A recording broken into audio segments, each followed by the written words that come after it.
नमस्कार, आप सुन रहे हैं रेडियो मधुबन 90.4 एफएम। सुनते रहिए, मुस्कुराते रहिए। विशेष मुलाकात इस कार्यक्रम के अंतर्गत आप सभी का बहुत बहुत स्वागत है। आज बहुत ही हंस की बात है हमारे बीच, जो हम ऑल इंडिया रेडियो से न्यूज़ सुनते हैं और जिसके ऊपर हम सभी का विश्वास है।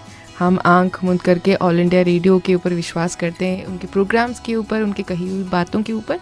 सिर्फ हम नहीं, हमारे फोर फादर्स कई दशकों से हम फॉलो करते आ रहे हैं।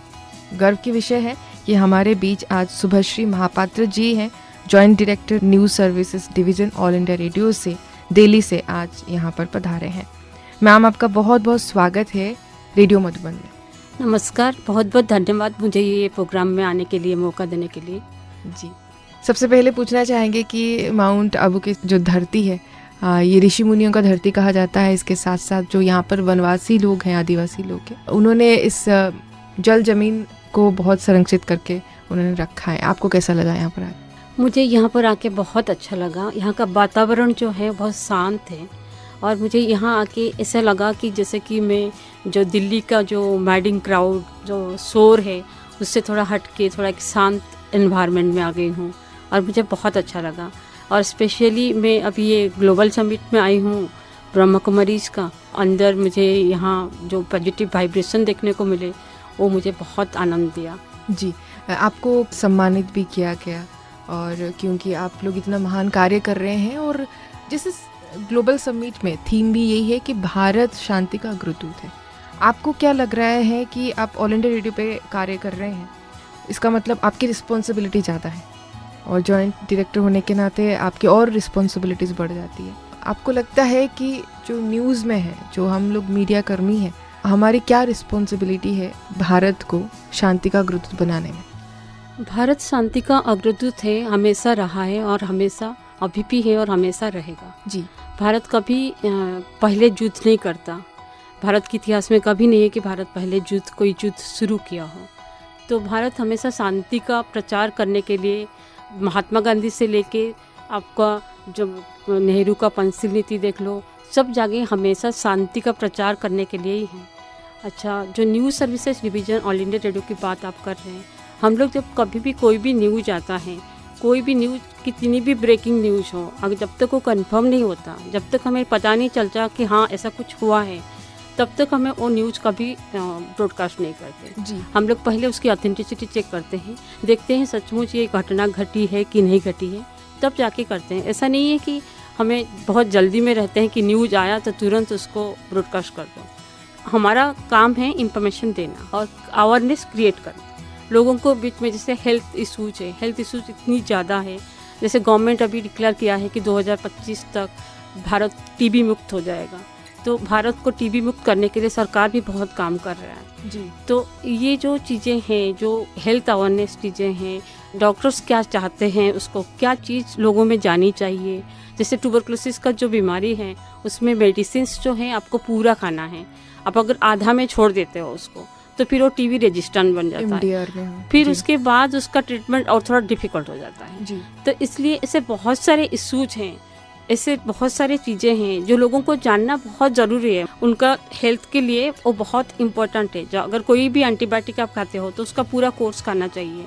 ऐसा नहीं कि आपने आधा खा लिया और आधा छोड़ दिया, फिर आपको एंटीबायोटिक वाला रेजिस्टेंट भी हो जाता है। तो ये सारे जो इशूज है, स्पेशली हेल्थ इशूज, और सोसाइटी में जो हमारा इशूज है, लड़की के लिए जो डिस्क्रिमिनेशन होता है कि लड़का है तो बहुत अच्छा, लड़की है तो हम क्या करें, कैसे मैनेज करें, ये सारे जो सोशल डिस्क्रिमिनेशन अभी सोसाइटी में बहुत कम हो रहा है। ऐसा नहीं है जो पहले जैसा था सिचुएशन, ऐसा अभी सोसाइटी में नहीं है। काफ़ी चेंजेस आए हुए हैं देश में। इवन गाँव में भी, रूरल एरियाज में भी काफ़ी चेंजेस आ गए हैं, लेकिन फिर भी बहुत कुछ करना अभी भी बाकी है। तो उस सारी चीज़ों के लिए जो हमारा ऑल इंडिया रेडियो का जो प्रोग्राम्स है और जो स्पेशली जो न्यूज़ है, हम हमेशा कंटेंट को देखते हैं। सिर्फ एंटरटेनमेंट नहीं हो, इंफॉर्मेशन हो, एजुकेशन हो, जिससे कि लोगों को कुछ फ़ायदा हो और हम सोसाइटी को चेंज कर सकें। जी, बिल्कुल। मैम, यहाँ पर जानना चाहेंगे कि लोगों के अंदर बहुत क्यूरियोसिटी है कि ऑल इंडिया रेडियो काम कैसे करती है, न्यूज़ स्पेशली, और क्योंकि जिस तरीके से वो न्यूज़ पढ़ते हैं वो सबको प्रिय लगती है। सब चाहते हैं कि उस बेस वॉइस, उस स्थिरता के साथ हम पढ़ें। जैसे हम प्राइवेट चैनल्स देखते हैं, वो अपने आप को उस न्यूज़ के साथ अटैच्ड कर लेते हैं। लेकिन ऑल इंडिया रेडियो की न्यूज़ है, वो लोग न्यूज़ को न्यूज़ की तरीके से पढ़ते हैं, तो क्या ट्रेनिंग्स रहती है? एक्चुअली जब आप न्यूज़ पढ़ते हो, आपको सिर्फ इन्फॉर्मेशन देना है, आपको उसका सेंटीमेंट के साथ नहीं जाना है। जैसे कि स्पोर्ट्स स्टोरीज है तो आप चिल्लाने नहीं लग जाओगे, या तो कोई खुशी की खबर है आप तो चिल्लाने नहीं लग जाओगे। आप सारे न्यूज़ को ठीक से पढ़ोगे, मतलब आपको इन्फॉर्मेशन देना है। तो मेरे ख्याल में हमारी न्यूज़ में कभी ये नहीं होता कि स्पोर्ट्स स्टोरीज, हाँ स्पोर्ट्स स्टोरीज है तो उसकी लैंग्वेज अलग होगी जी। अगर स्पोर्ट्स में आपने जीते हैं, नेचुरली उसकी लैंग्वेज अच्छी होगी। अगर आप हारे हैं तो उसका लैंग्वेज थोड़ा अलग होगा, वो तो होता ही है। लेकिन आप उसको पढ़ने का जो स्टाइल है उसमें ज़्यादा वो नहीं होता, ज़्यादा अंतर नहीं होता। समान मतलब जो आपकी जो वो रहती है पढ़ने का जो शैली रहती है उसमें कोई ज़्यादा वो नहीं होता, क्योंकि आप डिटैच होके पढ़ते हो जी, अटैचमेंट के साथ नहीं पढ़ते हो। आप you don't own that story कि ये मेरी कहानी नहीं है जो मैं उसके डिटैच होके आप पढ़ते हो, उसको अटैच होके नहीं पढ़ते हो स्टोरी के साथ जी। स्टोरी को सिर्फ इंफॉर्मेशन देने के स्टाइल से पढ़ते हो। कभी कभी डिफिकल्ट होता होगा, क्योंकि जैसे जो एंकर है, इंडिया ने जीता, मान लीजिए इंडिया ने क्रिकेट में पाकिस्तान को हरा के इंडिया ने सीरीज जीत लिया या फिर वर्ल्ड कप जीत लिया, जब हम पढ़ते हैं हमें खुशी तो होती है, लेकिन उसको थोड़ा सा खुशी तो होती है। आपकी जो लैंग्वेज है उसमें खुशी जाहिर होती है, here is a good news in the match, वो सब होता है। खुशी होती है, दुख भी होता है जिस समय इंडिया मैच हार जाती है। लेकिन उसकी लैंग्वेज में होती है, उसको वॉइस में नहीं आता वो जी, लैंग्वेज में है, शब्दों में होता है वो जी। और जो आपने बोला कि हम लोग कैसे न्यूज़ तैयार करते हैं, कैसे बुलेटिन्स वो करते हैं, तो मोस्टली हमारा ऑल ओवर इंडिया कॉरेस्पॉन्डेंट्स होते हैं। तो जो हमारा रीजनल यूनिट्स होते हैं वो लोग हमें स्टोरीज भेजते हैं। जैसे राजस्थान का स्टोरी है तो राजस्थान का कॉरेस्पॉन्डेंट हमें भेजता है। फिर वो क्या होता है ना, ऑथेंटिक इंफॉर्मेशन होता है, वो भी गवर्नमेंट सोर्स से ही इंफॉर्मेशन लेते हैं जी जी। तो रिलायबल इंफॉर्मेशन होता है। तो हम राजस्थान का जैसे कॉरेस्पॉन्डेंट ने हमें राजस्थान की story they the, suppose mount Abu की स्टोरी सोच लीजिए, तो उसकी स्टोरी दे दी, तो हम उस स्टोरी को फिर पढ़ते हैं, उसको नेशनल लेवल का बुलेटिन में उसको लेना है नहीं लेना है वो डिसाइड करते हैं, फिर उसको लेते हैं जी। ऐसे ही हमारा पूरा देश में, नॉर्थ ईस्ट सब पूरा देश में अक्रॉस द कंट्री हमारे कॉरेस्पॉन्डेंट्स हैं, रीजनल न्यूज यूनिट से, वहाँ से स्टोरी आती है जी। उसके बाद हमारा नेशनल बुलेटिन बनती है जो कि एक नेशनल टेस्ट देता है जी। जब हम ऑल इंडिया रेडियो सुनते हैं, स्पेशली न्यूज़, तो हमारे अंदर की आप कह सकते हैं जो ऊर्जा है वो एकदम बैलेंस तरीके से रहता है। मैं आपसे ये पूछना चाहूँगी कि जैसे हम बाकी भी देखते हैं और ऑल इंडिया रेडियो को भी देखते हैं, आपको क्यों ऐसे ट्रेन किया गया कि आप न्यूज़ को सेंसिटाइज नहीं करते हैं? इससे क्या बैड इम्पैक्ट पड़ता है सोसाइटी में?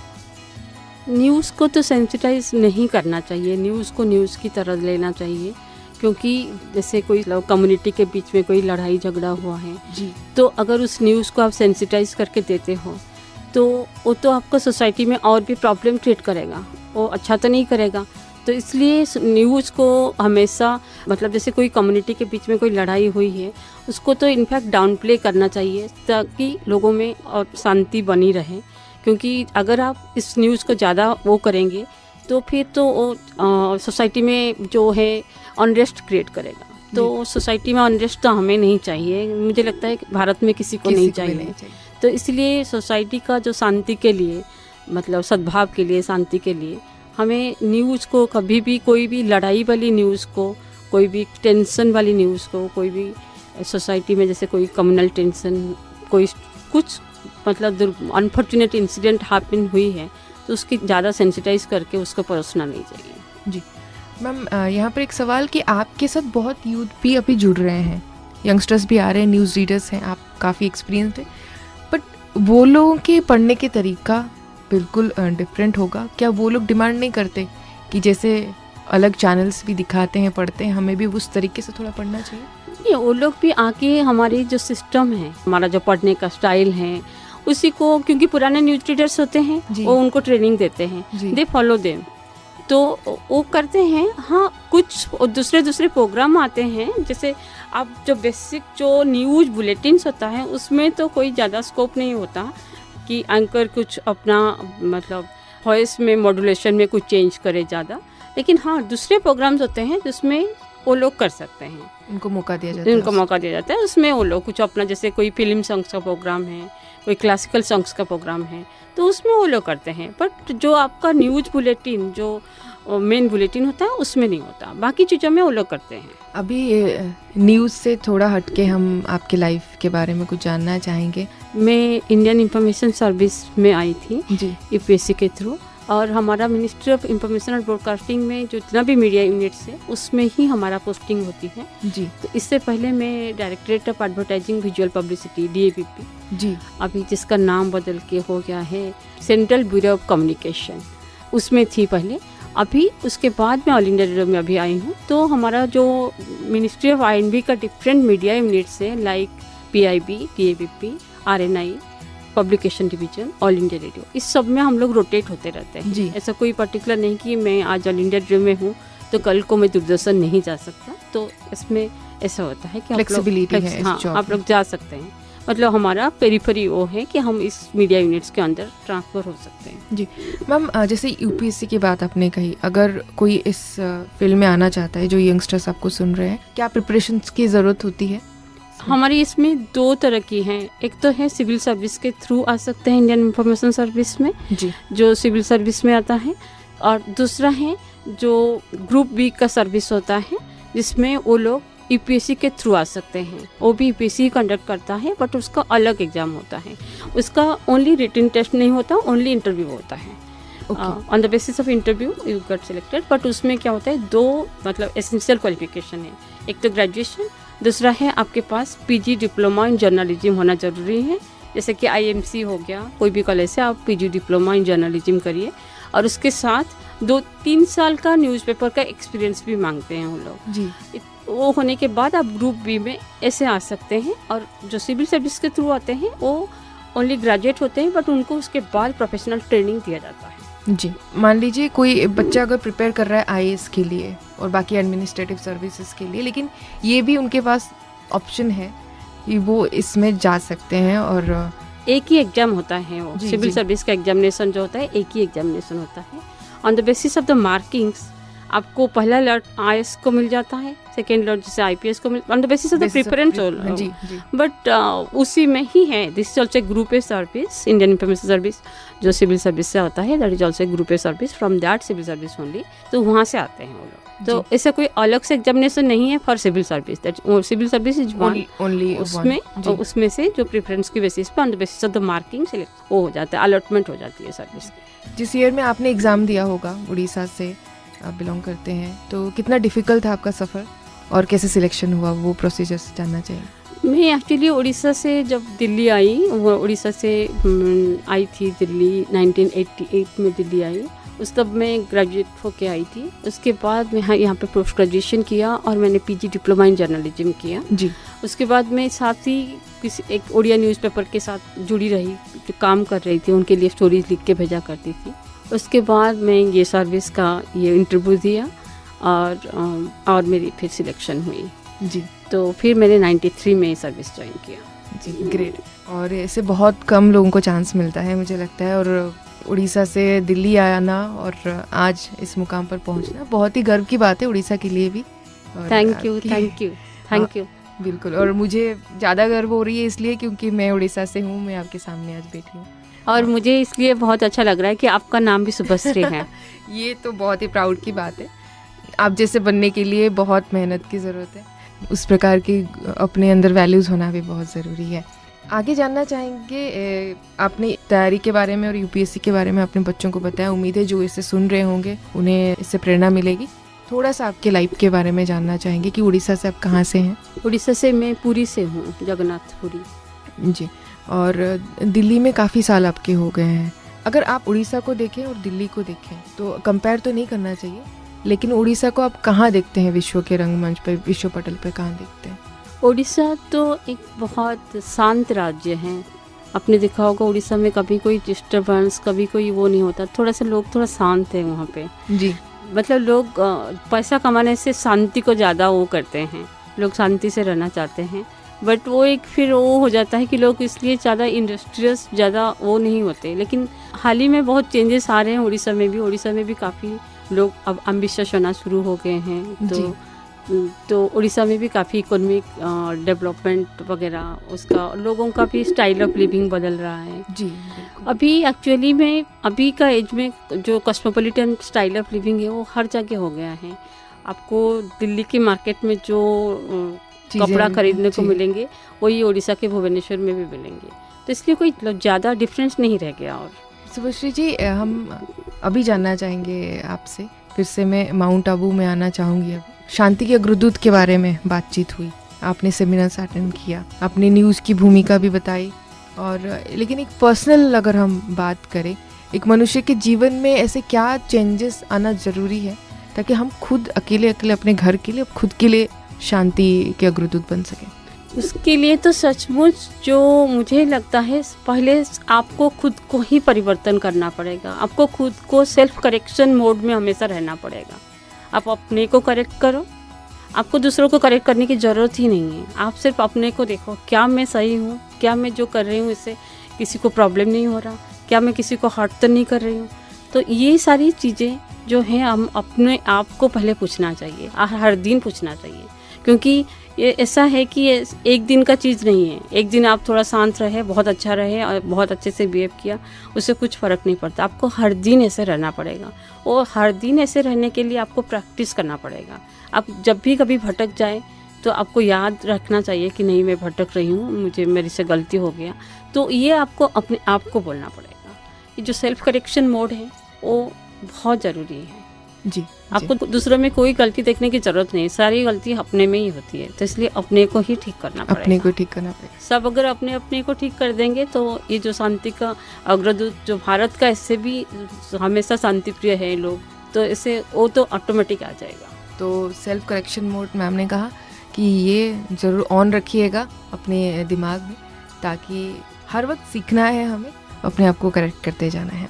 यहाँ पर एक क्वेश्चन है, जब आप उड़ीसा से आए दिल्ली और आप इतनी बड़ी पोस्ट पर हैं, क्या कभी आपको लैंग्वेज बैरियर महसूस हुआ, संस्कृति, कल्चरल डिफरेंस, ऐसे कुछ? हाँ, लैंग्वेज का थोड़ा सा शुरू में प्रॉब्लम था, क्योंकि हम उड़ीसा से आए थे, बिल्कुल उड़िया ही बोल रहे थे घर में हमेशा, तो शुरू में थोड़ा प्रॉब्लम रहा हिंदी सीखने में। लेकिन फिर आहिस्ता आहिस्ता वो अपने फ्रेंड्स के साथ बात करके, बाकी लोगों के साथ, नेबर्स के साथ बात करके, फिर हमने 4-5 महीने में, 6 महीने के अंदर सीख लिया।